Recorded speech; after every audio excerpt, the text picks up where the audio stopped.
بسم اللہ الرحمن الرحیم۔ کیونکہ آج 27 رجب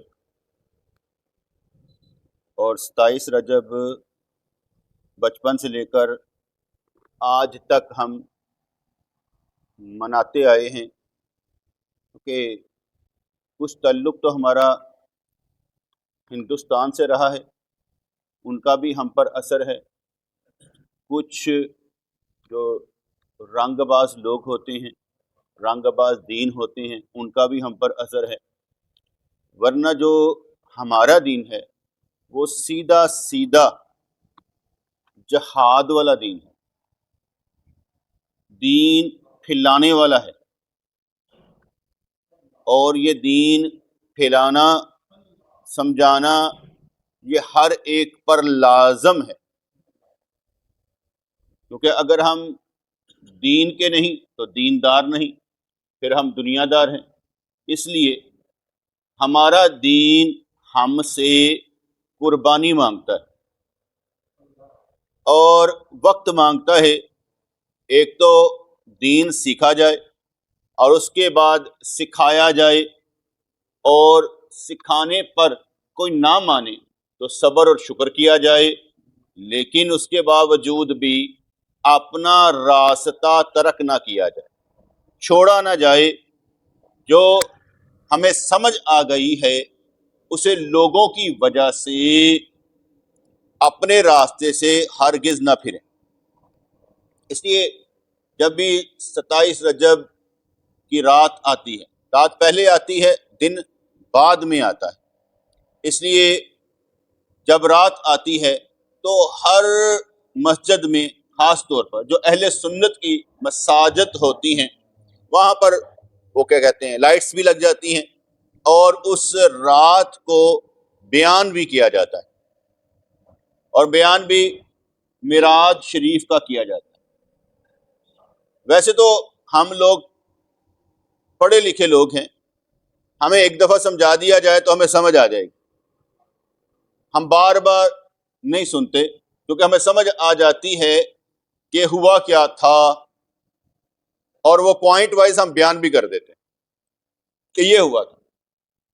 لیکن کچھ چیزیں ٹیکنیکلی طور پر مجھے خود سمجھ میں نہیں آتی تھیں، جب بھی میں نے کوئی کتاب لکھی یا لکھنے کی کوشش کی تو جو میرے اندر کے سوال ہوتے تھے وہ سارے کے سارے سوالوں کے جواب میں نے خود تلاش کر کے کہ یہ مجھے پیش آئے ہیں سوال تو دوسروں کو بھی آتے ہوں گے، تو ہر کتاب میں تمام سوالوں کو واضح کیا، چاہے وہ نماز کی تھی، چاہے وہ روزے کی تھی، چاہے وہ زکوٰۃ کی تھی، ہر سوال کو واضح کیا۔ تو یہاں پر جب ہم 27 رجب کو اکٹھے ہوتے ہیں تو اکثر اوقات یہی بیان ہوتا ہے کہ یہ رات معراج شریف والی رات ہے، اور ہم معراج شریف کی رات اس لیے کہ حضور کو 27 رجب کو معراج ہوئی۔ اس میں تھوڑی سی ٹیکنیکل بات یہ ہے کہ جو ہم اس رات کو عبادت کرتے ہیں اور دن کو روزہ رکھتے ہیں وہ معراج شریف کی وجہ سے نہیں ہوتا۔ وہ اکثر کہا جاتا ہے نا، معراج شریف دا روزہ ہے، معراج شریف دا روزہ ہے۔ کیسی بات ہے کہ سن سن کے ہمارے کان تھک گئے کہ یہ معراج شریف کا روزہ ہے، اور جب تحقیق کرنے پر نکلے تو بات کچھ اور سمجھ میں آئی کہ معراج شریف کا روزہ نہیں ہوتا۔ روزہ وہی ہوگا جس کا فرمان یا تو قرآن اور یا احادیث رسول اللہ صلی اللہ علیہ وسلم کے فرمان میں موجود ہو۔ تو فرمان میں تو یہ آیا، ایک حدیث آئی کہ سیدنا ابو ہریرہ رضی اللہ تعالیٰ عنہ فرماتے ہیں کہ جو رجب کی 27ویں کا روزہ رکھے، ماہ رجب میں 27ویں کا روزہ رکھے، اللہ تعالیٰ اس کے لیے 60 مہینوں یعنی 5 سال 60 مہینوں کے روزوں کا ثواب لکھے گا۔ اور یہ وہ دن ہے جس میں سیدنا جبرائیل علیہ السلام حضور علیہ الصلوۃ والسلام کے لیے پیغمبری لے کر نازل ہوئے۔ اب میں نے کیا بیان کیا ہے کہ حضور کے لیے کیا لے کر آئے؟ پیغمبری. یہ وہ 27 رجب ہے جس میں جبرائیل علیہ الصلوۃ والسلام حضور کے لیے پیغمبری لے کر آئے. اس لیے حضور نے فرمایا کہ جو روزہ رکھے گا اس سے 60 مہینوں کے روزوں کا ثواب ملے گا. اس میں مراشیف کا ذکر تو نہیں ہے. کس کا ذکر ہے؟ پیغمبری کا. کس کا ذکر ہے؟ پیغمبری کا. اب اگر ہم یہاں پر کہیں معراج شریف کا روزہ، وہ تو میرے نبی نے فرمایا ہی نہیں. جب میرے نبی نے فرمایا نہیں تو آپ کیوں فرما رہے ہیں؟ آپ کیوں غلط بول رہے ہیں؟ اور یہ غلط اس لیے ہم بولتے ہیں کہ کنفیوژن ہے نا. ساری زندگی ہم کچھ تلاش نہیں کر پائے اور سمجھ نہیں پائے، اور نہ کسی نے ہمیں سمجھایا، کیونکہ کسی کے پاس وقت نہیں ہے کہ ایک کی بھی اصلاح کر دے اور ٹھیک طریقے سے کرے. کیونکہ یہاں پر ہمارے فرقے چلتے ہیں، جماعتیں چلتی ہیں، وہ یہ چاہتی ہیں کہ ان کو الو یا پاگل بنا کے رکھا جائے، بیوقوف بنا کر رکھا جائے. اگر ہم نے بتا دیا تو پھر ہم کہاں پر جائیں گے؟ فرض کریں میں نے آپ کو یہ ایک حدیث سنائی کہ 27 رجب کا روزہ کیوں رکھا جائے گا؟ کیوں رکھا جائے گا؟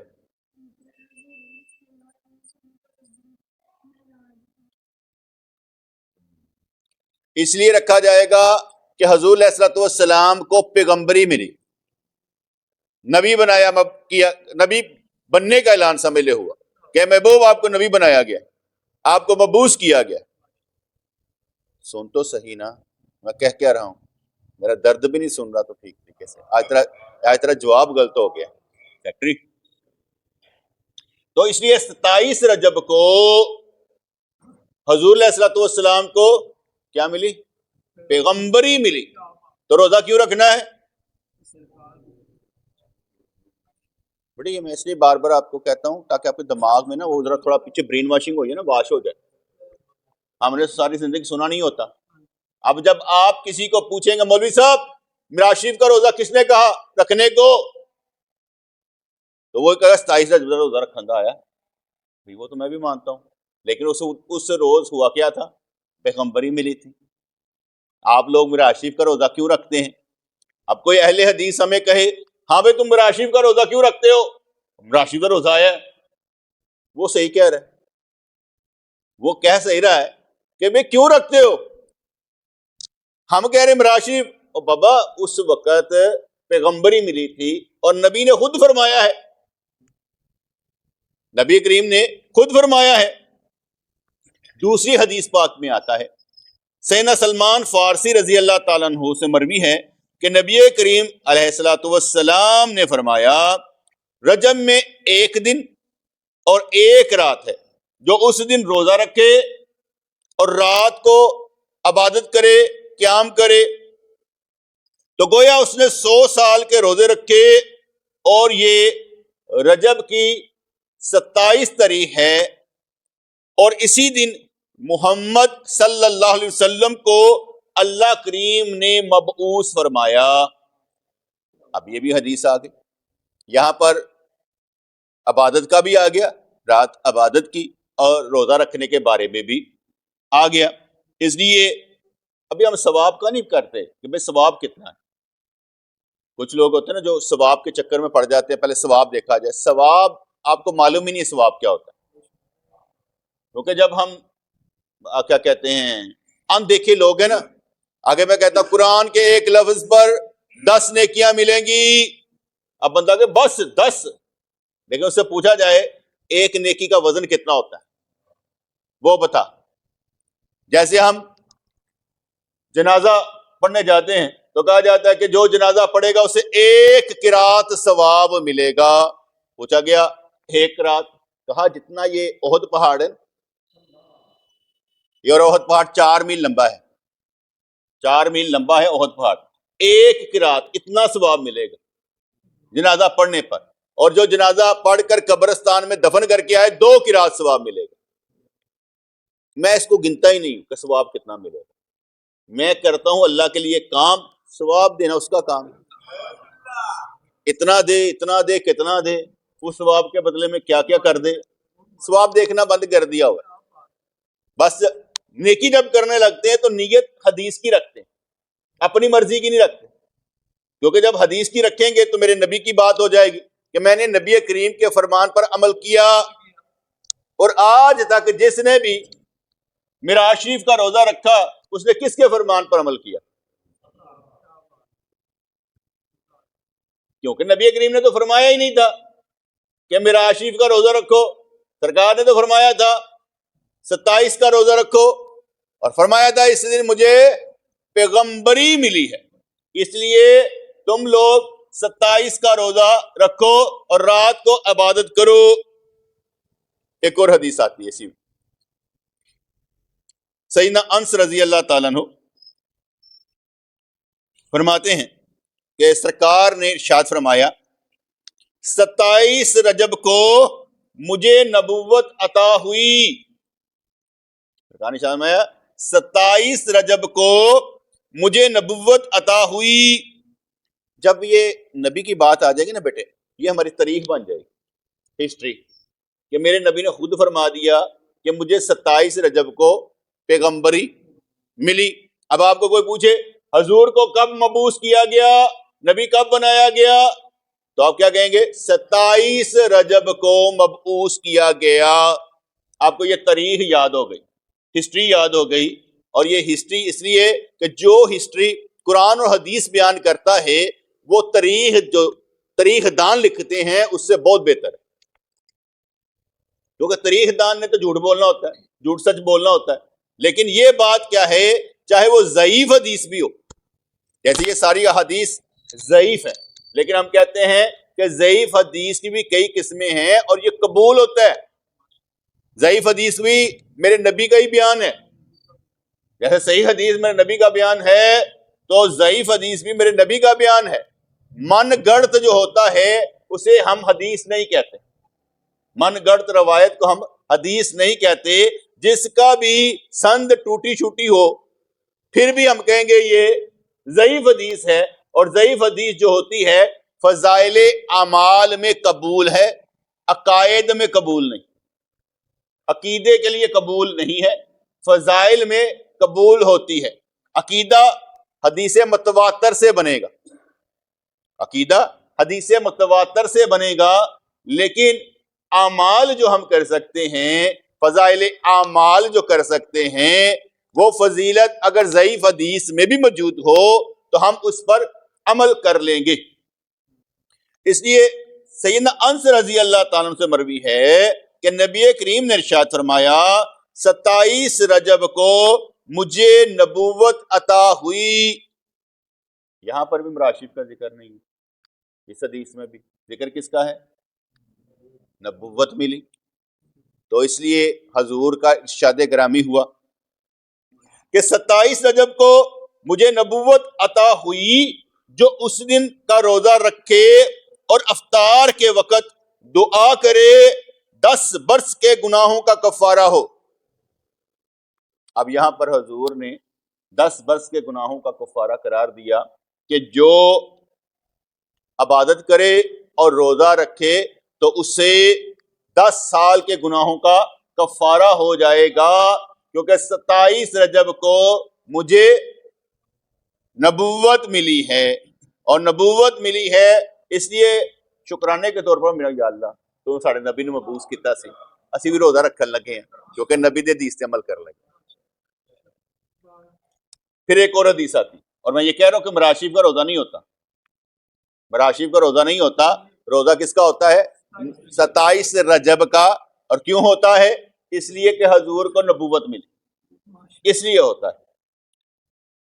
سیدنا انس بن مالک رضی اللہ تعالیٰ عنہ سے مروی ہے کہ نبی کریم نے فرمایا رجب میں ایک رات ہے کہ اس میں نیک عمل کرنے والے کو 100 برس کی نیکیوں کا ثواب، اور وہ رجب کی 27ویں شب ہے.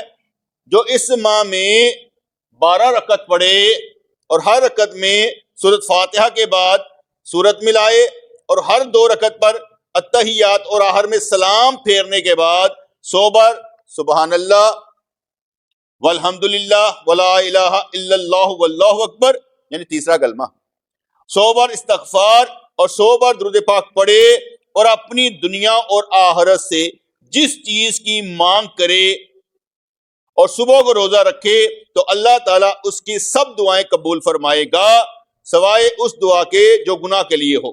یہ شعب الایمان میں 3812 حدیث ہے، ٹھیک ہے جی۔ اب ان تمام احادیث کو میں نے آپ کو سنایا، اور اس میں میں نے آپ کو بتایا کہ 27 رجب کو حضور علیہ الصلوۃ والسلام کو نبوت ملی، اور جو ہم روزہ رکھتے ہیں وہ اس لیے کہ نبی کریم نے فرمایا ہے جو روزہ رکھے 27 رجب کا، یہ نہیں کہا کہ معراج شریف کا، اس لیے معراج شریف کا روزہ نہیں ہوتا، روزہ ہوتا ہے 27 رجب کا۔ جب میں ایک لفظ پر بیٹے اس لیے زور دیتا ہوں، ایک لفظ سے کہانی بنتی، ایک لفظ سے کہانی بنتی ہے کہ جب ہم 27 رجب کو درمیان سے نکال دیں گے، معراج شریف لے آئیں گے تو قانون غلط ہو جائے گا، کہ نبی کریم نے نہیں فرمایا۔ پھر اگر قانون غلط ہو جائے، نیت ہی غلط ہو جائے تو ثواب کیسے ملے گا؟ تو ثواب اس لیے ملتا ہے، اس وقت ملتا ہے جب ہر بات جو ہے وہ رسول اللہ صلی اللہ علیہ وسلم کے فرمان کے مطابق ہو تو اس وقت ملتا ہے، ورنہ ثواب نہیں ملتا۔ اب آپ کے لیے کتنا مشکل ہو جائے گا جب آپ اپنے گھر میں جاہلوں کو سمجھانا چاہیں، جنہوں نے کبھی یہ سنا ہی نہ ہو، تو وہ کیا کہیں گے آپ کو؟ پتر کتنے لڑ لگ گئے جا کے، کتنے بہنا ہے نہ جائے گا اتنے، کیونکہ انہوں نے تو کہنا ہے اہل حدیث لگتا ہے، وہابی لگتا ہے، اور میں حدیثیں سنا رہا ہوں اور ضعیف سنا رہا ہوں۔ میں بھی یہ کہہ رہا ہوں کہ ہم ضعیف حدیث پر عمل کرتے ہیں، اہل حدیث نہیں کرتے۔ ہم تو کرتے ہیں کیونکہ اہل سنت کا قانون ہے کہ وہ صحیح احادیث کے ساتھ ساتھ ضعیف احادیث پر بھی قانون بناتے ہیں۔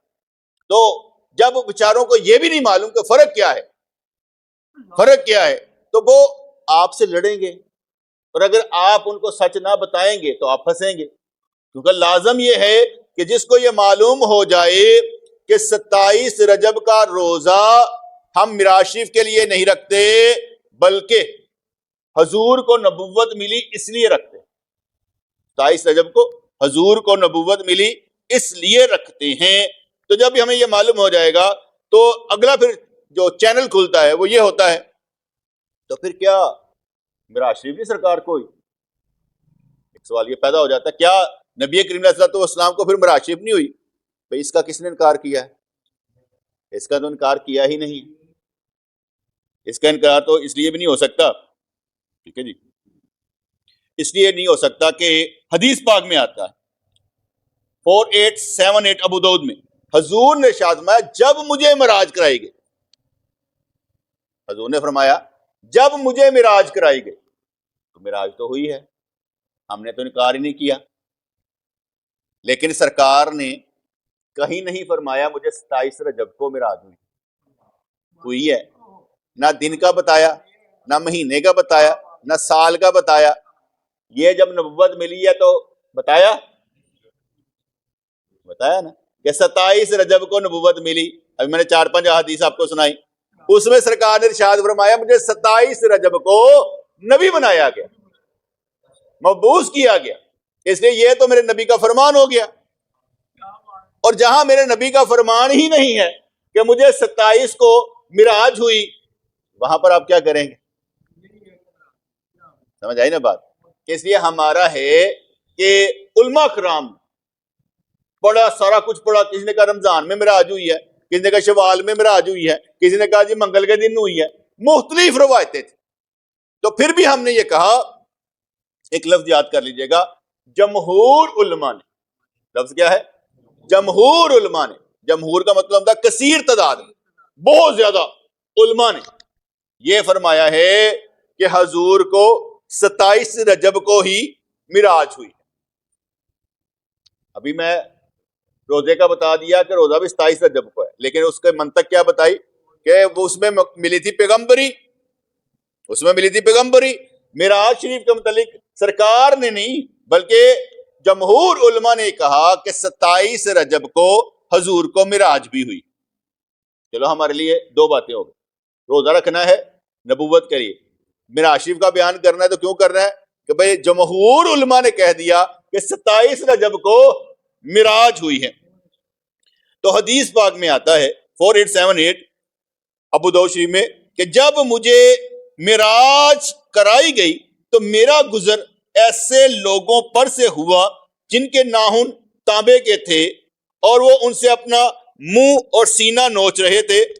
میں نے پوچھا جبرائیل یہ کون لوگ ہیں؟ تو انہوں نے کہا یہ وہ لوگ ہیں جو غیبت کرتے ہیں اور دوسروں کی بے عزتی کرتے ہیں. اور غیبت کرنا اپنے مردہ بھائی کا گوشت کھانا.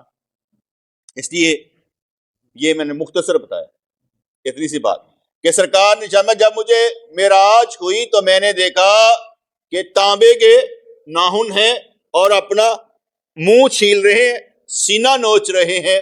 پوچھا یہ کیوں؟ کہا اس لیے کہ یہ لوگ غیبت کرتے تھے اور دوسروں کی بے عزتی کرتے تھے. اور یہ بیٹے کب تک ہوتا رہے گا؟ جب تک فیصلہ نہیں ہوگا. یہ حشر کے دہاڑے میں یہ کام چلتا رہے گا جب تک فیصلہ نہیں ہو جاتا کہ جہنم میں جانا ہے کہ جنت میں جانا ہے. اس لیے یہ دنیا معمولی سی نہیں ہے, بہت اچھی ہے اگر آپ اس میں رب کے ساتھ کھڑے ہو جائیں. اگر آپ اپنا ووٹ جو ہے وہ نبی کریم علیہ السلام کے لیے کاسٹ کر دیں تو آپ جیت جائیں گے. میں نے یہ نہیں کہا تحریک لبیک کو دیں, میرا کسی تحریک سے کوئی تعلق نہیں, میرا تعلق صرف رسول اللہ صلی اللہ علیہ وسلم. میں کسی نہ تحریک کا دفاع کرتا ہوں نہ کسی جماعت کا کرتا ہوں نہ علماء کا کرتا ہوں, میں اللہ اور اس کے رسول کا کرتا ہوں بس. کیونکہ اگر کوئی بیٹے غلطی کر لے تو میں اس کی غلطی کو دفاع کروں گا؟ نہیں کروں گا. میں آپ کو خود عالم بنانا چاہتا ہوں تاکہ آپ سمجھ جائیں کہ اگر آپ کے سامنے کوئی غلط بولے تو آپ کہیں کہ اس نے غلط کہا, میں نے یہ سنا نہیں ہے. جیسے بھی میں نے آپ کی کنفیوژن دور کر دی کہ میرا عاشق کی رات بھی یہی ہے مگر روزہ کس لیے رکھنا ہے؟ پیغمبری ملی تھی اس لیے. پھر صحیح مسلم 6157 حدیث میں آتا ہے سرکار نے فرمایا جس رات مجھے معراج ہوئی میں سیدنا موسیٰ علیہ السلام پر سے گزرا. میرا نبی جو ہے وہ براق پر سوار ہے, براق پر سوار ہے, فلائٹ جاری و ساری ہے. لیکن میرے نزدیک وقت ایسے رک گیا تھا کہ سرکار ایک ایک ایک ایک چیز کو دیکھتے جا رہے تھے اور کوئی چیز چھپی ہوئی نہیں تھی, زمین کے اندر کی ہو یا آسمان ہو.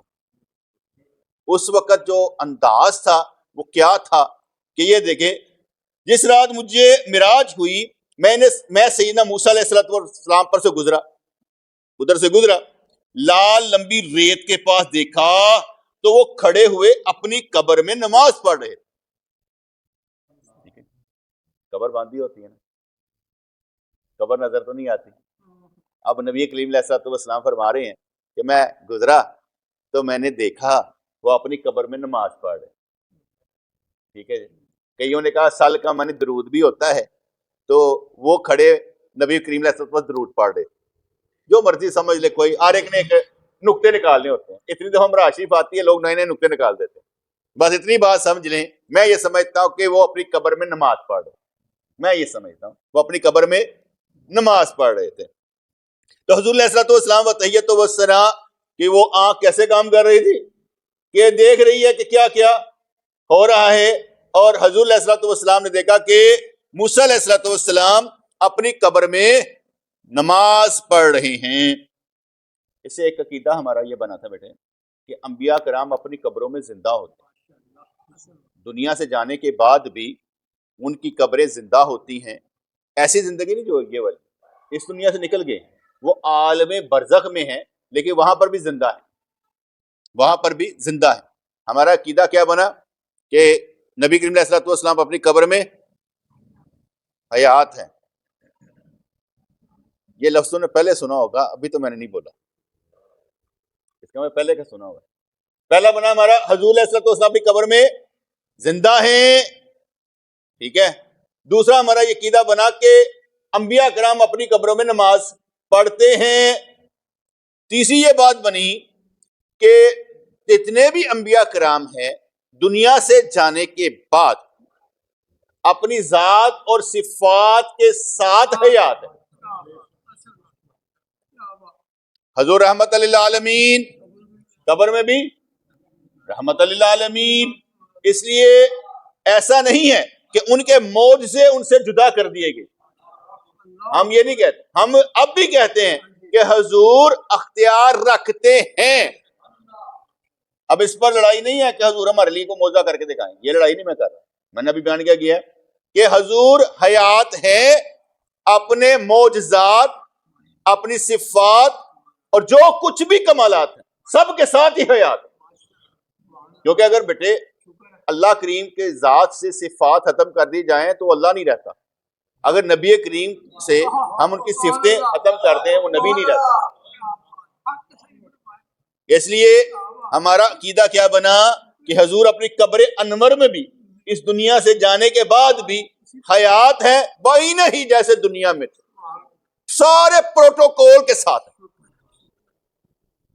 سارے پروٹوکول کے ساتھ.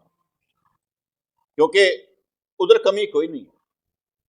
جیسے رب العالمین ہے وہ رحمت للعالمین، اس لیے ادھر کوئی کمی نہیں. بیٹے ہم یہ نہیں کہتے کہ بھائی تیری ہڈی ٹوٹ گئی ہے تو لے جا کے دربار سے کسے لے جا، کیونکہ ہمیں معلوم ہے ہسپتال جانا چاہیے، اگر بیمار ہو تو دوائی کھانی چاہیے، ٹھیک ہے نا، یہ ہمیں معلوم ہے سب کچھ. لیکن ہم یہ نہیں کہتے کہ حضور ٹوٹی ہڈیاں جوڑ نہیں سکتے. ہم یہ نہیں کہتے کہ جوڑ نہیں سکتے، جوڑ سکتے ہیں. لیکن اصل کیا ہے، ڈاکٹر کے پاس جاؤ، اب وہاں پر جانے کی ضرورت نہیں ہے، ٹھیک ہے. لیکن اگر یہ کہا جائے اب وہ نہیں ہے ویسے جیسے دنیا میں تھے، یہ ہمارا عقیدہ نہیں. ہمارا عقیدہ ہے کہ عالم برزخ میں بھی وہ اپنے تمام کمالات کے ساتھ حیات ہیں. اگر کمال نہ مانا جائے گا بیٹے تو کیا ہوگا، انکار ہو جائے گا نا. کیونکہ پھر تو یہ ہے کہ نعوذ باللہ وہ مردہ ہے، عام ہی ہو گیا. پھر نبی اور بندے میں دوسرے میں کیا فرق رہا، وہ بھی قبر میں ہے وہ بھی قبر میں نہیں، وہ اپنے کمالات سمیت. ایک مثال دیتا ہوں، اچھی سی مثال دیتا ہوں. جب مومن کو قبر میں رکھا جاتا ہے، سوالوں کے جواب دے دیتا ہے تو قبر کشادہ کر دی جاتی. کہاں تک؟ جہاں تک اس کی نظر جاتی، جہاں تک اس کی نظر جاتی ہے. اور جب حضور علیہ الصلوۃ والسلام کو قبر انور میں رکھا گیا تو آپ کی نظر کہاں تک جاتی ہے؟ ابھی تو بتایا ہے کہ حضور قبر میں دیکھ رہے ہیں، ٹھیک ہے. اب قبر انور میں کہاں تک دیکھ رہے ہیں؟ اوپر ہیں تو نیچے دیکھ رہے ہیں، تو نیچے ہیں تو اوپر بھی دیکھ لیں گے. یار کیا ہو گیا؟ ایسا تو نہیں کہ آپ بیٹھے ہوں دیکھ نہ رہے ہوں. ہمارے علماء کا ایک عقیدہ یہ بھی تو ہے نا کہ سرکار سب کو مشاہدہ کرتے ہیں، کیونکہ شاہد ہیں، گواہی دینی ہے، اس لیے سرکار سب نظر آتے ہیں. ہمارے علماء کا ایک یہ بھی عقیدہ ہے. تو ان عقیدے والوں کے نزدیک تو پھر ہم جیسے بھی ہیں حضور ہمیں دیکھتے ہیں. اس عقیدے سے مجھے بڑا ڈر لگتا ہے. وہ اس لیے کہ جب آپ گناہ کر رہے ہوں تو تب بھی تو آپ کو دیکھ رہے ہیں، روک نہیں رہے، دیکھ رہے ہیں. تو اس عقیدے سے مجھے بڑا ڈر لگتا ہے کہ یا اللہ نبی بھی دیکھ رہے ہیں، کی کریے؟ گناہ روکتے نہیں ہیں اور وہ دیکھ رہا ہے اور گواہی دے گا اس نے ایسے کیا تھا. شاہد کا مطلب ہوگا گواہی دے گا. اس لیے دھیان سے اس عقیدے والے معاملات دھیان سے حضور میں دیکھ رہے ہیں. میں اس لیے نہیں ڈرتا، وہ اللہ بھی دیکھتا ہے، وہ نبی بھی دیکھ لے، کوئی اور بھی دیکھ لے، کوئی فرق نہیں پڑتا. میں اپنی اوقات نہیں بدل سکتا، میں اپنے آپ کو نہیں بدل سکتا، میں جیسا ہوں ویسے ہی رہتا ہوں. جب وہ چاہے گا تو پھر سب کچھ صاف بھی ہو جائے گا اور میں اچھا بھی نظر آنا شروع ہو جاؤں گا. پھر حدیث پاک میں آیا، سنن نسائی 457 حدیث پاک، سرکار نے ارشاد فرمایا میرے پاس گدھے سے بڑا اور خچر سے چھوٹا ایک جانور لایا گیا جسے ہم براق کہتے ہیں. اس کا قدم وہاں پڑتا تھا جہاں تک اس کی نگاہ جاتی تھی. ٹھیک ہے، اس میں بھی ایک بات ایڈ کر لیتے ہیں. سرکار نے فرمایا براق آیا، اس کا قدم وہاں پڑتا تھا جہاں تک اس کی نگاہ جاتی تھی. سرکار کی نگاہ نہیں، سرکار کی نگاہ نہیں، اس خچر کی جہاں تک جاتی تھی وہاں تک قدم پڑتا تھا. میرے نبی کی تو میں بتا رہا ہوں کہاں کہاں تک، وہ تو کہیں کہیں کہیں کہیں بھی دیکھ رہے تھے. جس طرف اٹھ گئی نظر دم میں دم آ گیا. تو میں سوار ہو گیا اور میرے ساتھ جبرائیل علیہ الصلوۃ والسلام بھی تھے. میں چلا. پھر جبرائیل علیہ الصلوۃ والسلام نے کہا حضور نیچے اتریے, نماز پڑھ لیجیے. چنانچہ میں نے ایسا ہی کیا. انہوں نے پوچھا کہ آپ جانتے ہیں کہ آپ نے کہاں نماز پڑھی ہے؟ آپ نے طیبہ میں نماز پڑھی ہے, یعنی مدینہ منورہ میں نماز پڑھی. اور آتا ہے کہ اور اس طرف آپ کی ہجرت ہوگی. ابھی سرکار نے ہجرت نہیں کی, جس کا مطلب یہ واقعہ کس کا ہے؟ ہجرت سے پہلے کا, جب آپ کو معراج کروائی گئی. اور میں اکثر کہا کرتا ہوں وہ سلطنہ گل بھلا کی سی. حضور علیہ الصلوۃ والسلام و تحیۃ و ثنا مشرکین مکہ نے بہت ستایا, بہت ستایا. طائف کی بستی میں پتھر کھا کر واپس آ گئے. کوئی اتنی پرسان حال نظر آ رہا تھا کہ اللہ نے نا دلداری واسطے اور میرے محبوب ذرا کیوں اتنا پریشان ہو رہے ہیں, چلا تینوں اپنا دیدار کروانے اور دل رکھنے واسطے. میں ویسے میرا اپنا ایک ذہن, وہ اس لیے میں کہا کرتا نا, وہ چادر لے کر جو سویا ہوا تھا, ٹھیک ہے, اس کو اٹھانے کے لیے آئے, قدم چومے گئے, اٹھ گئے. ہاں جبرائیل کیسے آنا ہوا؟ سرکار آج آپ کو یاد کیا گیا, سرکار آپ کو آج یاد کیا گیا. یقین مانے جب ملک الموت علیہ الصلوۃ والسلام تشریف لائیں گے نا تو ان کا دیکھنا ہی ہوگا. چلیے پہچان تو ہو جائے گی نا ان کی, یہ تو نہیں کہ نہیں ہوگی, ساری پہچان ہو جائے گی. جیسے آپ کو قبر میں رسول اللہ کی پہچان ہو جائے گی نا, اسی طرح سے ان کی بھی ہو جائے گی کہ آج آیا کون ہے ہمارے پاس. کتنی خوشی کی بات ہے, آپ کے پاس فرشتے آ رہے ہیں, وہ بھی مقرب. نام چاہے ان کا کیا ہے, ملک الموت علیہ الصلوۃ والسلام, نبی ہیں, پیغمبر. تو آنے دیں, کیا فرق پڑتا ہے؟ آج نہیں تو کل آنا تو ہے ہی ہے. جب بھی آئے, جس وقت بھی آئے, خوش آمدید. کوئی ڈرنے کی ضرورت نہیں, کیونکہ ڈرے وہ جسے امید نہ ہو کہ رب معاف کرے گا. ہمیں تو امید ہے کہ رب معاف کرے گا, اور اس لیے کہ ہمیں یقین ہے کہ ہم نے اپنے عملوں کے ذریعے جنت میں نہیں جانا, لیکن کریں گے اچھے. جانا عملوں کے وجہ سے نہیں بلکہ اللہ کی رحمت سے. اس لیے ہمیں تو اور ہے نا, کہا کہ یہ مدینہ منورہ ہے. اس لیے پہلی بات تو پہلے پتہ چل گئی نا کہ حضور علیہ الصلوۃ والسلام کو پتہ چل گیا تھا کہ میں نے ہجرت کرنی ہے. ٹھیک ہے جی. پھر انہوں نے کہا, سواری پھر چلی, سرکار تشریف لائیں, نماز پڑھیں. آپ نے فرمایا یہ کون سی جگہ؟ کہا آپ نے طور سینہ پر نماز پڑھی جہاں تجلی پڑی تھی. موسیٰ علیہ الصلوۃ والسلام نے کلام کیا تھا نا, یا اللہ میں تیرا دیدار کرنا چاہتا ہوں. تو فرمایا گیا کہ اگر تو یہ تجلی برداشت کر گیا تو دیدار بھی کر لے گا. اور جب تجلی پڑی, پہاڑ سرما اور آپ بے ہوش ہو گئے. جیسے ہی اٹھے انی تبتو الیک, یا اللہ میں تیری طرف رجوع کرتا ہوں, میں غلط کہتا سی, یا اللہ میں تیرے نہیں دیکھ سکتا. ٹھیک ہے جی. بس اپنے جوش و جذبے کی بات ہے, تو انہوں نے جو کہا ٹھیک ہے, ہم ان جیسے بھی نہیں. ہم کہیں ہم دیکھ سکتے ہیں, نبی کریم نے دیکھا یہ ہم کہہ سکتے ہیں. انہوں نے جو فرمایا ہم ان کو نگیٹ ہی نہیں کریں گے, کیونکہ وہ اس شان کے تھے کہ جو کہہ رہے تھے ٹھیک تھا. وہ اپنی جگہ پر کچھ شاعر لوگ کہہ دیتے نا کہ یار چلو ہم بھی طور پر چلتے ہیں, لازم تو نہیں کہ ایک جیسا ہی جواب ملے. وہ کہہ دیتے ہیں, لیکن اپنی اوقات میں رہ کر بات کرنی. ہم نہیں ہیں, ہمیں تو یہ نہیں پتا نور اور تجلی ہوتی کیا ہے. لفظ ہی پتا نور اور تجلی کا, کبھی پڑھی ہے تو پتا نہیں کہاں پڑھی ہے, کہیں سینہ کھل گیا تو پتا نہیں کہاں کھلا ہے. آپ نے طور سینہ پر نماز پڑھی ہے جہاں اللہ عز و جل نے موسیٰ علیہ السلام سے کلام کیا تھا. اور پھر کہا سرکار اب پھر تشریف لائیے, نماز پڑھیں. یہ نفل پڑھ رہے ہیں سرکار. انہوں نے پوچھا کیا آپ جانتے ہیں ہم نے اب کہاں نماز پڑھی ہے؟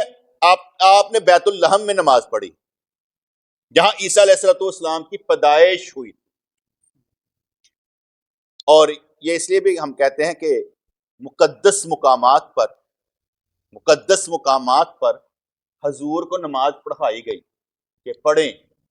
اگر ہم غار ثور میں, غار حرا میں حضور جہاں پر پیدا ہوئے اس لائبریری میں جو اب بن گئی ہوئی، اگر نفل پڑھے تو میرے نبی کی سنت ہے، کیونکہ برکت والی جگہ پر نفل پڑھنے چاہیے، اور حضور کو پڑھائے گئے، حضور کو پڑھائے گئے، تو اس لیے اگر کوئی کوہ طور پر پڑھ لیتا ہے اور کوئی غار سور میں پڑھ لیتا ہے تو گناہ کوئی نہیں، بس یہ یاد رکھے کہ سورج جو ہے مکروہ وقت میں نہ ہو۔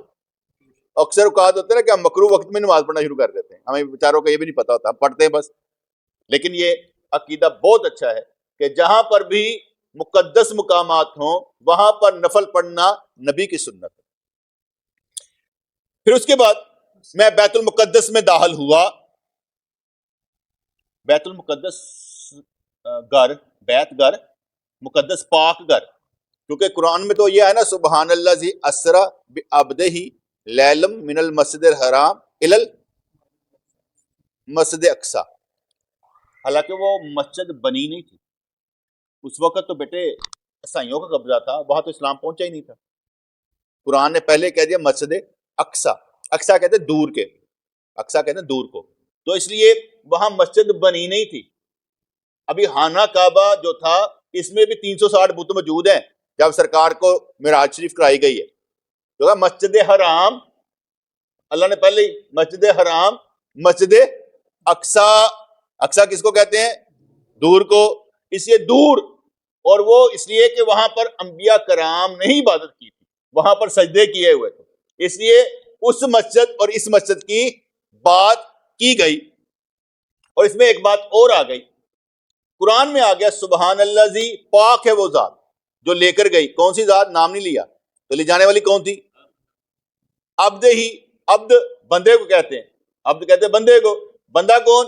نام نہیں لیا گیا، ساری دنیا کو معلوم ہے، رسول اللہ صلی اللہ علیہ وسلم، سبحان اللہ ذی اسرا بعبدہ ہی۔ اور بندہ جو ہوتا ہے یہ روح اور جسم کے ساتھ ہوتا ہے، یہ جو معراج ہوئی آپ کو خواب میں نہیں ہوئی، خواب میں نہیں ہوئی، بلکہ جسم اور روح کے ساتھ گئے، کیونکہ خواب کا تو انکار کر دیا جائے کہ خواب میں ہوئی تو پھر کون سا فرق پڑتا ہے، لیکن یہ خواب میں نہیں ہوئی بلکہ جاگتے ہوئے ہوئی ہے۔ آپ کے لیے قانون بنا دیا گیا کہ وہ کیا کہتے ہیں، جب واپس آئے تو کنڈی ہل رہی تھی، جہاں پر وضو کیا تھا وہ پانی ہلے چالو ہی سی، سفر کر ہی رہا تھا، بستر ابھی گرم ہی تھا، واپس بھی آ گئے، یعنی پوری کائنات آپ کے لیے روک دی گئی۔ کیونکہ یہ بیٹے اس لیے ہوتا ہے کہ کبھی بھی جب آپ دنیا سے جائیں گے نا، وہاں کا ایک منٹ بھی یہاں کا 100 سال کے برابر ہو جائے گا، وہ عالم بالکل اور ہے، یہ عالم اور ہے، یہ سورج کے گرد گھومتا ہے نا، ٹھیک ہے، وہ عالم کچھ اور ہے، وہاں چاند سورج کا پرابلم نہیں ہے، اس عالم میں چاند سورج کا پرابلم نہیں ہے، اس لیے وہاں کا ایک لمحہ یہاں صدیوں کے برابر ہو جاتا ہے، یہ بات یاد ہے کہ وہ صدیوں کے برابر ہو جاتا ہے۔ اس لیے حضور علیہ الصلوۃ والسلام تحیۃ وسلام، جبریل نے مجھے کہا کہ آپ بیت المقدس میں جاتے، وہاں میرے لیے انبیاء علیہ السلام کو اکٹھا کیا گیا، یہ انبیاء بھی جو آئے وہ بھی بدنوں سمیت جسم اور روح کے ساتھ آئے، اس لیے تو میں نے کہا تھا کہ ہمارا عقیدہ کیا ہے، نبی قبروں میں بھی زندہ ہوتے ہیں، اور اللہ کا حکم ہو تو جسموں سمیت بھی آ سکتے ہیں، آ سکتے ہیں، یہاں پر آگے نا اللہ کا حکم ہو تو آ سکتے ہیں، پر یہ نہیں اب کہنا کہ میرے لیے آئے، ساڈی اوقات کوئی نہیں، ساڈے نال جڑے لگے ہیں نا حالے بھی کرامن کاتبین دیگر، اسی انہوں نے دیکھ لیے تو بڑی بڑی گل ہے، ہمیں تو وہ نظر نہیں آتے۔ اس لیے جبرائیل علیہ الصلوۃ والسلام و تحیۃ وسنا کے ساتھ جب میں اندر داخل ہوا تو وہاں پر تمام انبیاء کرام کو اکٹھا کر دیا گیا، اور پھر ساری صفیں بھری ہوئی تھی، تو جبرائیل نے مجھے آگے بڑھایا، جبرائیل نے مجھے آگے بڑھایا یہاں تک کہ میں نے ان کی امامت کی، ٹھیک ہے، اب ان کو جس مرضی لفظوں میں استعمال کر لیں کہ حضور کھڑے تھے، سارے کھڑے تھے، اگے کنے ودن ہے، کہ جبرائیل نے سرکار کو آگے کیا، سرکار آج دن تک ہے، اس لیے ہم کہتے ہیں امام الانبیاء، امام الانبیاء، سارے پیچھے، بابا آدم بھی پیچھے، جد ابراہیم بھی پیچھے، سارے پیچھے اور سرکار اور کنی وہ کیفیت ہوئے گی. تمام انبیاء کرام تھی جنہاں پتا سی, جنہاں کو وعدہ لیتا گیا سی اگر تمہاری زندگی میں یہ آ جائیں اپنی نبوت چھوڑ کر, یعنی تو تبلیغ نہیں ایسا کلمہ پڑھنا ہے. تو جس کا کلمہ پڑھوانا مقصود تھا ان کو بھی نماز ان کے پیچھے پڑھوا دی. اللہ تعالیٰ کنی محبت کی انبیاء کرام دے نال بھی کہ میں اور نبی کلنا سی نا, چلو آ گئے ہوں تسی دے پیچھے نماز پڑھ. ٹھیک ہے, چلو یار کوئی منگو دعاواں میرے جے بیمار واسطے, ساڈے واسطے بھی دعا منگو, اسی بھی کھلی اکھاں نہ دیکھیے سرکار نو. انہاں واسطے تو کوئی مشکل نہیں نا, ساڈے واسطے مشکل ہے, انہاں واسطے تو کوئی مشکل نہیں. جدو چاند دیدار کروان اسی عرض کرن کی حرج ہے, یا رسول اللہ ہمیں بھی اپنا دیدار کروائے, حرج کی ہے. تو پھر مجھے اب یہاں سے آسمانوں پر چلے. میں نے کہا تھا سبحان اللہ جی اسرا بعبدہ, مسجد حرام سے مسجد اقصی تک کا جو سفر نہ مانے وہ قرآن کا منکر ہے, اس لیے کافر ہے. تو قرآن میں آیا ہے سبحان اللہ جی اسرا بعبدہ لیلا من المسجد الحرام الى المسجد الاقصی. اب یہ جو آسمانوں پر جانا ہے نا, یہ ہے حدیث متواتر, اس لیے اگر ان کو نہیں مانے گا گمراہ ہے. پہلا نہیں مانے گا تو کیا ہوگا, اور یہ نہیں مانے گا تو کیا ہوگا, گمراہ. تو پھر کہا کہ پھر مجھے لے کر جبرائیل علیہ السلام آسمان دنیا پر چڑھے تو پہلے آسمان پر کیا دیکھتا ہوں کہ وہاں آدم علیہ السلام موجود ہے. یہاں پر بھی میں ایک نقطہ بیان کیا کرتا ہوں. پہلے آسمان پر کون موجود ہے, آدم علیہ السلام. دوسرے آسمان پر چڑھے تو دیکھتا ہوں کہ وہاں دونوں خالہ زاد بھائی عیسیٰ علیہ السلام اور یحییٰ علیہ السلام دونوں موجود ہیں. تیسرے آسمان پر چڑھے تو دیکھتا ہوں کہ وہاں یوسف علیہ السلام موجود ہے. پھر چوتھے آسمان پر چڑھے تو وہاں ہارون علیہ السلام موجود ہے. جب پانچویں آسمان پر چڑھے تو ادریس علیہ السلام موجود ہے. حالے تھلے بھی سن, موسیٰ علیہ السلام قبر نماز بھی پڑھ رہے تھے. اچھا جی. پھر پانچویں آسمان پر چڑھے تو وہاں ادریس علیہ السلام, اور پھر چھٹے آسمان پر موسیٰ علیہ السلام موجود تھے. اور جب ساتویں آسمان پر چڑھے تو ابراہیم علیہ السلام سے ملاقات ہوئی. یہاں میں نقطہ بیان کرتا ہوں کہ حضور ادھر سے نکلے, قبر میں دیکھا موسیٰ علیہ السلام ہے, وہاں پر بھی پھر آ کر دیکھا نماز پڑھائی, اور اب آسمانوں پر ملاقات ہو رہی ہے. یعنی 7 آسمانوں پر انبیاء کرام موجود ہیں. اب حضور ان سے آگے بڑھ کر کعبہ قوسین و ادنا وہاں سے آگے بڑھ گئے. پہلی منزل کیا بتائی میں نے, وہ قبر میں نماز پڑھ رہے ہیں, قبر سے بھی تعلق نبی کا. پھر بتایا میں کہ وہ وہاں پر آگے بیت المقدس میں وہاں پر بھی. پھر میں نے اب آ رہا ہے کہ آسمانوں پر بھی, تینوں جگہوں پر. ٹھیک ہے, تو حضور آگے بڑھ گئے. اس وقت بھی حضور وہیں پر ہیں جہاں پر معراج ہوئی تھی. نہیں گل سمجھے, ادھر بھی ہیں ادھر بھی ہیں, ادھر بھی ہیں ادھر بھی ہیں. آسمان دنیا میں تو یہ رہے نا, آسمان دنیا میں انبیاء کرام رہے جہاں پر نبی نے ملاقات کی, اور پھر آپ آگے بڑھ گئے. جہاں پر آپ آگے بڑھے آپ کا ٹھکانہ وہ. یہ میرا اپنا وجدان, یہ میرا اپنا وجدان. تو پھر کہتے کہ 7ویں آسمان کے اوپر چڑھے, پھر ہم سدرۃ المنتہا تک آئے. ٹھیک ہے, وہاں مجھے بدلی نے ڈانپ لیا اور میں سجدے میں گر پڑا. مجھ سے کہا گیا جس دن میں نے زمین و آسمان کی تخلیق کی تم پر اور تمہاری امت پر میں نے 50 نمازیں فرض کی. اب بدلی نے ڈانپ لیا, نور نور سے مل گیا, نور نور کتنے قریب آیا. میں اس کو ایسے لیتا ہوں کعبہ قوسین ادنا کہ اینا قریب رسول اللہ تے اللہ کریم سان کے کوئی ہور نہیں گیا. ہن کنا قریب سن میں نہیں پتا, اسی کر ہی نہیں سکتے, دراک ہی نہیں سانو آگے بیٹے. تو کہنے مجھے بدری نے ڈانپ لیا اور میں سجدے میں گر پڑا. تو مجھ سے کہا گیا جس دن میں نے زمین و آسمان کی تخلیق کی تم پر تمہاری امت پر میں نے 50 نمازیں فرض کی, تو تم اور تمہاری امت انہیں ادا کرو. لبیک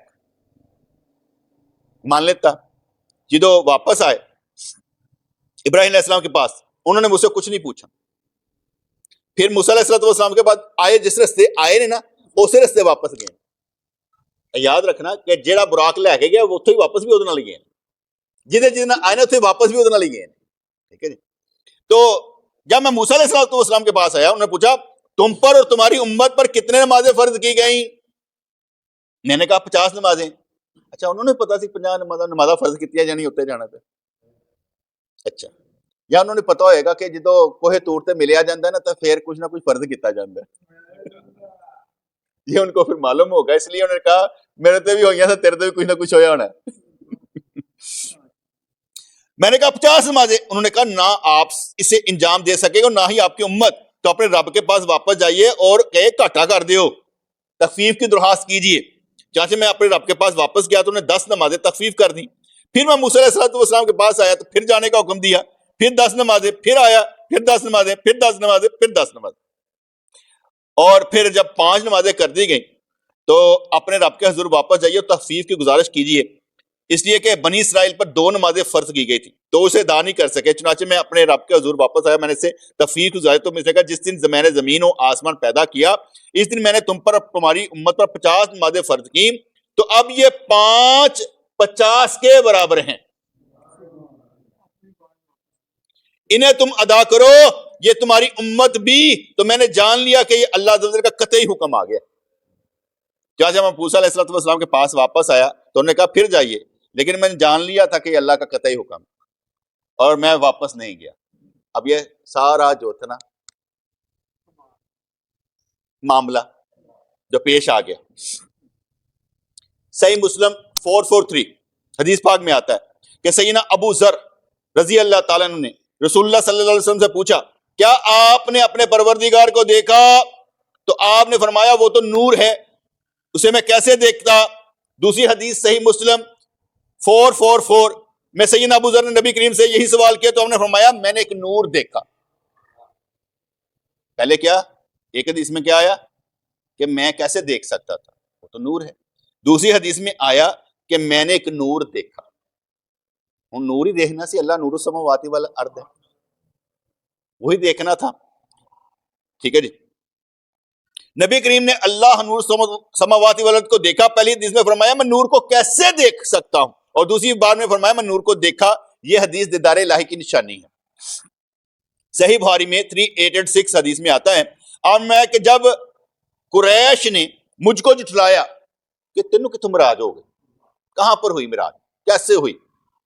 جب مجھ کو جھٹلایا تو میں حتیم میں کھڑا ہو گیا اور اللہ تعالیٰ نے میرے لیے بیت المقدس کو روشن کر دیا اور میں نے اسے دیکھ کر قریش کے اس کے پتے اور نشان بیان کرنا شروع کر دی. حضرت عقیل کے گھر کے پاس نا اللہ تعالیٰ نے 3D چ نا ساری مچھلی پیش کر 3D سمجھتے ہیں نا، اینڈ گھمائی جاؤ دیکھی جاؤ، وہ ایسے ہی سارا کچھ نظر آنا شروع ہو گیا. کنے دروازے نے اینے کنے پلر نے اینے کنیا کھڑکیاں نے اینے سارا کچھ سرکار نے بیان کر دیا. انہوں نے کہا یہ تو ادھر سے نکلا ہی کبھی نہیں ہے، وہاں گیا ہی نہیں ہے، بیان کیسے کرے گا؟ وہ پاگلو، جب اللہ کی طرف سے کچھ ہوتا ہے نا وہ سارا کچھ ہی بیان ہو جاتا ہے. جب اپنی طرف سے بیان کرنا چاہے تو منہ کچھ نہیں نکلتا. اس لیے جب بندے کے پاس کوئی قابلیت ہوتی ہے تو بڑے بندہ بولتا ہے، جب قابلیت نہ ہو تو بندہ بول نہیں سکتا. اس لیے جب آپ بولیں گے تو آپ کو علم ہوگا تو آپ بولیں گے نا. جب میں آپ کو کچھ چیز سمجھا رہا ہوں تو اس کا مطلب ہو گیا کہ آپ کو یہ چیز معلوم ہو گئی. جب بھی اب آپ کو کوئی کچھ پوچھے گا تو آپ فوری طور پر جواب دیں گے. اس کا مطلب یہ بنتا ہے ہم نے جس سے سنا ہے وہ سچا آدمی، اسے جھوٹ نہیں بولا. کیونکہ بڑے ایک بات پکی ہے انشاءاللہ تعالی کہ دین کے معاملے میں ہم جھوٹ نہیں بولتے، کیونکہ ہم بندوں کے دیندار ہیں کہ ہم نے رسول اللہ کا دین ان کو پہنچایا کہ نہیں پہنچایا. ہم اہل سنت عقیدے پر ہیں، ہم وہ عقیدہ بیان کرتے ہیں جو بھی میں نے باتیں بیان کی. صحیح بخاری 3886 میں آپ صلی اللہ علیہ وسلم آیا کہ جب قریش نے مجھ کو جھٹلایا تو اللہ کریم نے وہ میرے سامنے پیش کر دی. ترمذی میں آتا ہے 3147 حضرت حذیفہ رضی اللہ عنہ نے کہا رسول اللہ کے پاس لمبی چوڑی پیٹھ والا جانور لایا گیا، اس کا قدم وہاں پڑتا جہاں اس کی نظر پہنچتی، اور وہ دونوں اس وقت تک براق پر سوار رہے جب تک کہ جنت، جہنم اور آخرت کے وعدے کی ساری چیزیں دیکھ نہ لی پھر دونوں لوٹے اور ان کا لوٹنا ان کے شروع کرنے کے انداز سے تھا. اب اس میں کیا فرمایا؟ حضرت حذیفہ رضی اللہ عنہ نے کہا کہ رسول اللہ صلی اللہ علیہ وسلم اس براق تے اتنی دیر بیٹھے رہے جنی دیر تک جنت، جہنم اور آخرت کے وعدے کی ساری چیزیں جو اللہ نے قرآن میں رکھے نا، آخرت اے ہوئے گا، سارے دے محل، سارے دے معاملے، ایک ایک چیز دماغ ہی سیٹ ہوگی. تو آخرت کے وعدے کی ساری چیزیں دیکھ نہ لیں، پھر وہ دونوں لوٹے، ان کا لوٹنا ان کے شروع کرنے کے انداز سے تھا جو میں نے ابھی بیان کیا تھا نا. تو ویسے ہی واپس آئے جیسے گئے تھے وہیں تک. پھر ترمذی 3130 میں آتا ہے کہ رسول اللہ صلی اللہ علیہ وسلم نے فرمایا جب مجھے آسمان پر لے جایا گیا تو میری ملاقات موسیٰ علیہ السلام سے ہوئی. آپ نے ان کا حلیہ بتایا اور کہنے لگے میرا گمان یہ ہے کہ موسیٰ لمبے قد والے تھے، سیدنا موسیٰ لمبے قد والے تھے، ہلکے پھلکے روغن امیز سر کے بال تھے، شنو قوم کے لوگوں میں سے لگتے تھے. آپ نے پھر فرمایا میری ملاقات حضرت عیسیٰ علیہ السلام سے بھی ہوئی. آپ نے ان کا بھی وصف بیان کیا. فرمایا عیسیٰ علیہ السلام درمیانے قد کے، سرخ رنگ کے تھے، سرخ سفید رنگ کے تھے، ایسا لگتا تھا گویا اب بھی غسل خانے سے نہا دھو کر نکل کر آئے ہیں. میں نے ابراہیم علیہ السلام کو بھی دیکھا، میں ان کی اولاد میں سب سے زیادہ ان سے مشابہ ہوں. آپ نے فرمایا میرے پاس 2 برتن لائے گئے، ایک دودھ کا پیالہ تھا اور دوسرے میں شراب تھی. مجھ سے کہا گیا جسے چاہو لے لو، تو میں نے دودھ کا پیالہ لے لیا، دودھ پی گیا. مجھ سے کہا گیا آپ کی فطرت کی طرف رہنمائی مل گئی یا آپ نے فطرت سے ہم آہنگ اور درست قدم اٹھایا. اگر آپ نے شراب کا برتن لے لیا ہوتا تو آپ کی امت گمراہ ہو جاتی. سبحان اللہ. سرکار دی وجہ سے کتے کتے بچے ہیں. کہندے وڈے دی ایک چال بھی ٹیڑھی پائی گئی نا تے پیچھے سارے مارے جاندے. تے دھیان نہ وڈے نوں قدم چکنا چاہیے، نہیں تو کدھر نکل جاؤں. ترمذی 3131 حدیث میں آتا ہے سیدنا انس کہتے ہیں کہ جس طرح آپ کو معراج حاصل ہوئی، آپ کی سواری کے لیے براق لایا گیا، براق لگام لگائے ہوئے تھا اور اس پر کاٹھی کسی ہوئی تھی. آپ نے اس پر سوار ہوتے وقت محسوس کی تو جبرائیل علیہ السلام سے یہ کہہ کر جھڑکا تم محمد کے ساتھ ایسا کر رہے، تجھ پر اب تک ان سے زیادہ اللہ کے نزدیک کوئی معزز شخص سوار نہیں ہوا. یہ سن کر براق پسینے پسینے ہو گیا. انہوں نے ذرا ٹھکیلی کرنے کی کوشش کی تھی نا کہ بیٹھن کون لگا ہے، تو انہوں نے کہا تن نہیں پتا آج تک زیادہ معزز کوئی انسان بیٹھا تیرے. حدیثوں کو پڑھنے کا مزہ بڑا آتا ہے، پیچھے تک گہرائی تک باتیں چلی جاتی ہیں. وہ میں کہانی سناؤں گا وہ کچھ اور ہوگی، یہ کہانی ذرا نا بڑی جیدار قسم کی ہوگی، جھوٹ کوئی نہیں ہوگا، علم میں اضافہ ہوگا. ترمذی 3132 رسول اللہ صلی اللہ علیہ وسلم نے فرمایا جب ہم بیت المقدس میں پہنچے تو جبرائیل علیہ السلام نے اپنی انگلی کے اشارے سے پتھر میں شگاف کر دیا اور براق کو اس سے باندھ دیا. جس کا مطلب ہے کہ علماء یہ باتیں غلط نہیں بیان کرتے، یہ باتیں ٹھیک بیان کرتے ہیں.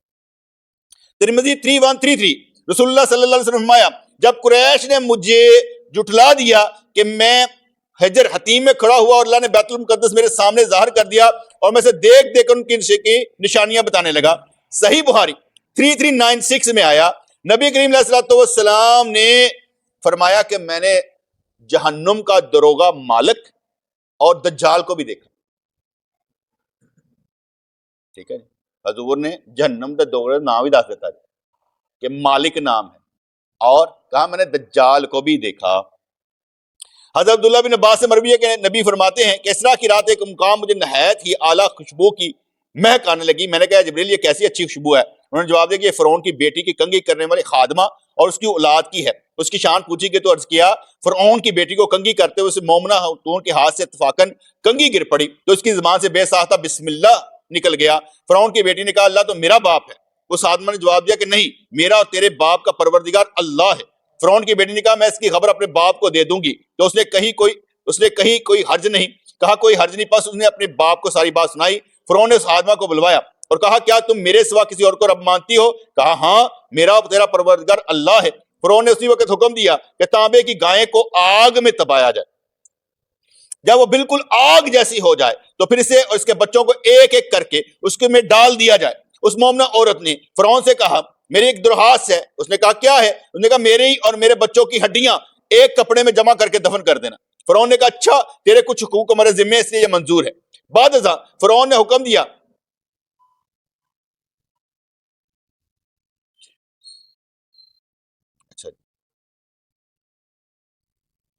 اس کے بعد فرعون نے حکم دیا کہ جی وہ آگے چلا گیا، تھوڑا سا پیچھے آ جائے.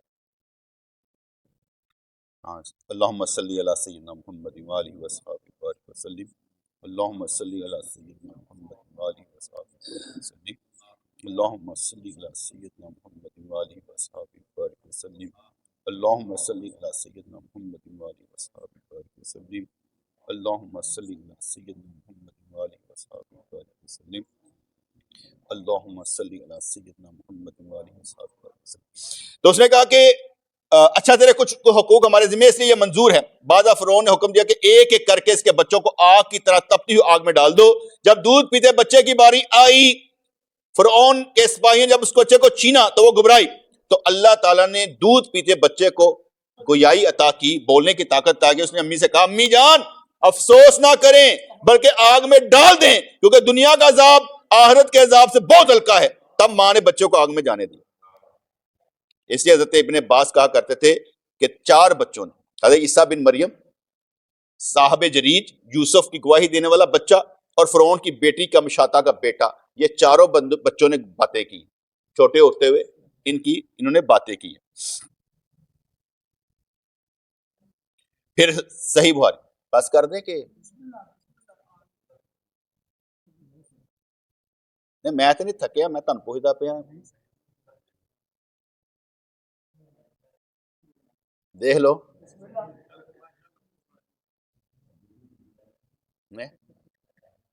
وہ تو پاگل ہے گا، دیوانہ ہے. اچھا چلو پھر ٹھیک. صحیح بخاری 3207. سرکار نے فرمایا ایک دفعہ بیت اللہ کے قریب نیند اور بیداری کی درمیانی حالت میں تھا، پھر آپ نے 2 آدمیوں کے درمیان لیٹے ہوئے تیسرے آدمی کا ذکر فرمایا. اس کے بعد میرے پاس سونے کا ایک تشت لایا گیا جو حکمت اور ایمان سے بھرپور تھا. میرے سینے کو پیٹ کے آخری حصے تک چاک کیا گیا. میرا پیٹ زمزم کے پانی سے دھویا گیا اور اسے حکمت اور ایمان سے بھر دیا گیا. اس کے بعد میرے پاس ایک سواری لائی گئی، سفید خچر سے چھوٹی اور گدھے سے بڑی، یعنی براق. میں اس پر سوار ہو کر جبرائیل علیہ السلام کے ساتھ چلا. جب ہم آسمانی دنیا پہنچے تو پوچھا گیا یہ کون صاحب ہے؟ انہوں نے کہا کہ جبرائیل. پوچھا گیا آپ کے ساتھ اور کون صاحب آئے ہیں؟ انہوں نے کیا بتایا محمد. پوچھا گیا کہ کیا انہیں بلانے کے لیے آپ کو بھیجا گیا تھا؟ انہوں نے کہا ہاں. اس پر جواب دیا کہ اچھی کشادہ جگہ آنے والے کیا ہی مبارک ہیں. پھر وہ سارے سب سے ملتے آدم علیہ الصلوۃ والسلام وتحیۃ وثنا جو میں نے پیچھے بیان کیا ہے وہ ساروں سے ملتے رہے. پھر ایک جگہ پر میں نے پڑھا تھا اسی حدیث میں، صحیح مسلم کے حدیث میں، کہ کہا کہ بلائے گئے ہیں، کہا محمد، کہا صلی اللہ علیہ وسلم.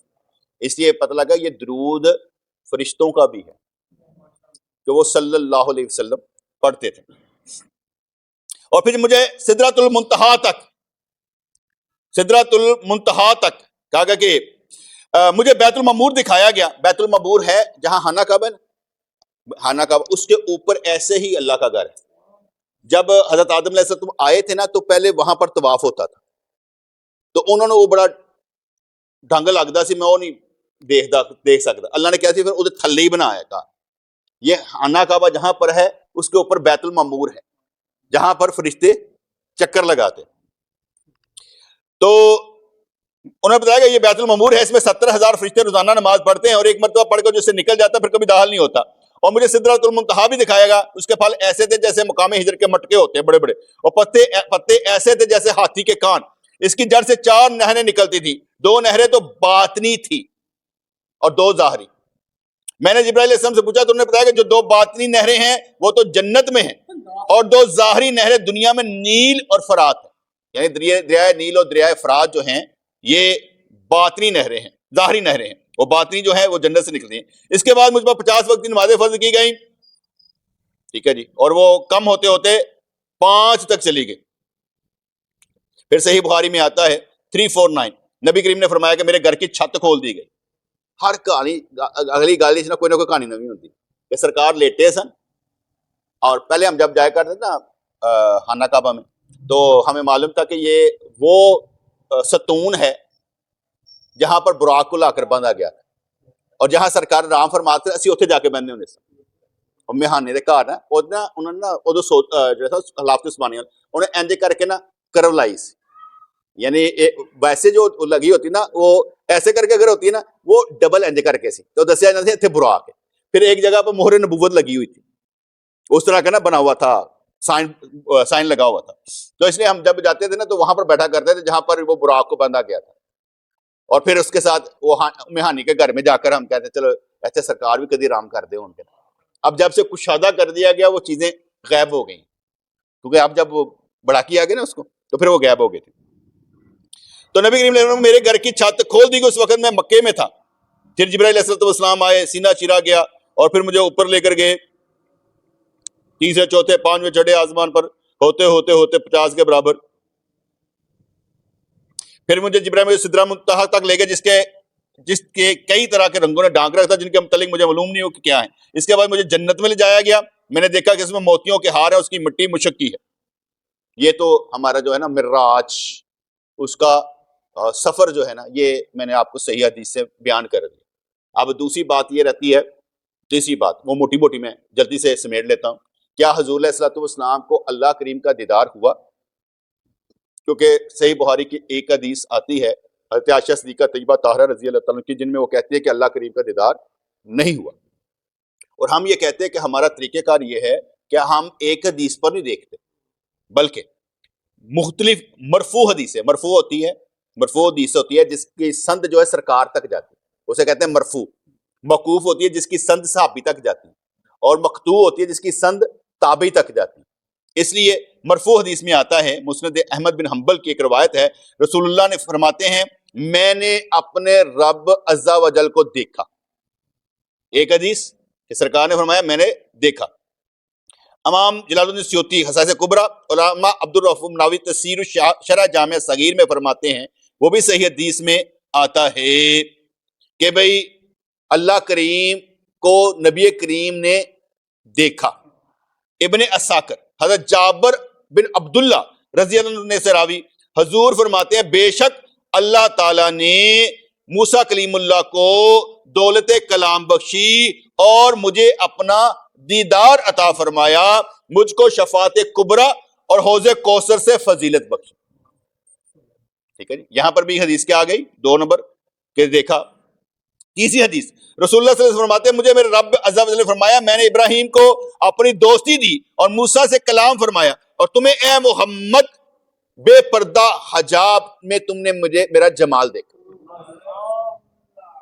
ٹھیک ہے جی, یہ آ گیا ایک اور حدیث. ٹھیک ہے جی, کہ بالمشافہ دیدار کیا ہے.